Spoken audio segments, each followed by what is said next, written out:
Apparently you guys like short videos, so we'll keep doing short videos. Here are 5 reasons why you should have a fly rig. Now, a fly rig, in my opinion, is something that is very small. Typically, it gets the name fly rig from something that you can throw in a carry-on and take on an airplane to go play a show. There are several elements that generally a fly rig has, but I think one of the most important ones is that it has some sort of amp sim to it. Obviously, amplifiers are not super friendly to take with you places, so the fly rig has to substitute that out. The fly rig should also have the basic effects and stuff that you need to get through a show. Now, the amp sim can typically be digital or analog. It doesn't really matter as long as it's something that can go to front of house for wherever you're playing and simulate an amplifier. I have my fly rig right here. It consists of a simplifier and then a couple other pedals that achieve what I need them to do in a show. With that being said, let's get on to the 5 reasons why I think you need one. Number 1, we'll go with the most obvious thing. It's portable. There's something very freeing about just needing a guitar across your shoulder and a pedal board in your hand and you're done.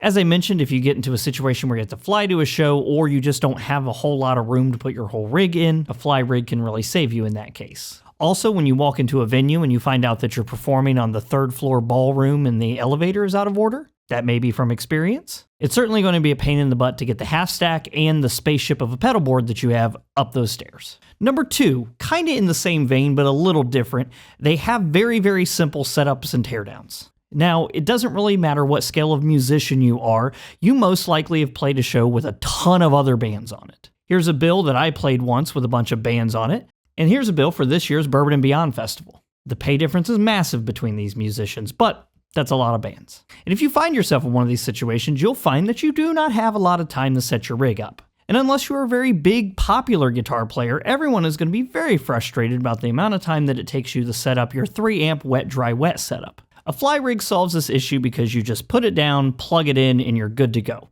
All you got to do is plug your guitar in the one end, plug the pedal board in, and then get a line out to the PA from the sound guy.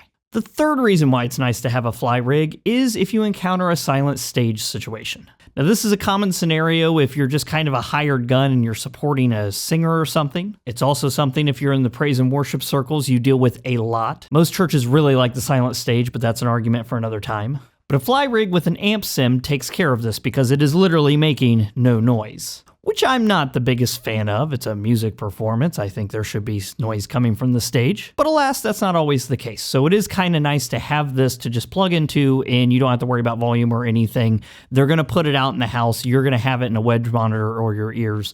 It kind of takes care of itself. Plus, you don't have to argue with the sound guy that your amp on 5 is the sweet spot because they just never understand that that is the sweet spot. Number 4, a fly rig is a practice solution. Practice. So this one actually has 2 parts. The first one is if you are going to a rehearsal.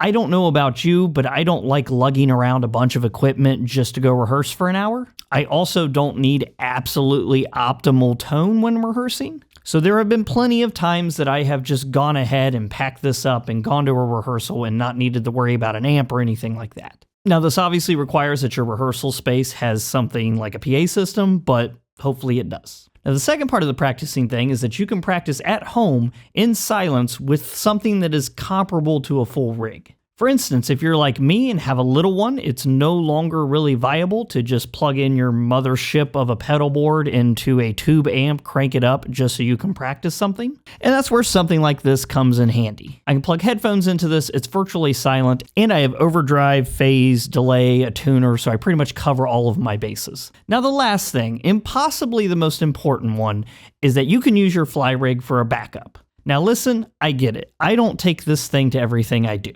Most of the time, it's my Dr. Z Carmen Gia and a full pedal board that I'm taking to shows. But hey, things happen. Tubes go out, patch cables break. You don't always know what the problem is. So if you're in the middle of a show, no one in the audience wants to watch you troubleshoot which tube went microphonic for the next 25 minutes. You shut everything off, you go get your fly rig, you take the 5 minutes it takes to set up, and then you're back on with the show. So there you go. Let me know what your thoughts are. Let me know if you have a fly rig, what you have on it, any other reasons that you have it. Also, feel free to argue with me that fly rigs are lame and they serve no purpose and you really need that half stack for all events that you do. I'm open for discussion. But thank you guys again for listening. Again, if you like the content, subscribe, like, all that crap, and I'll catch you guys later.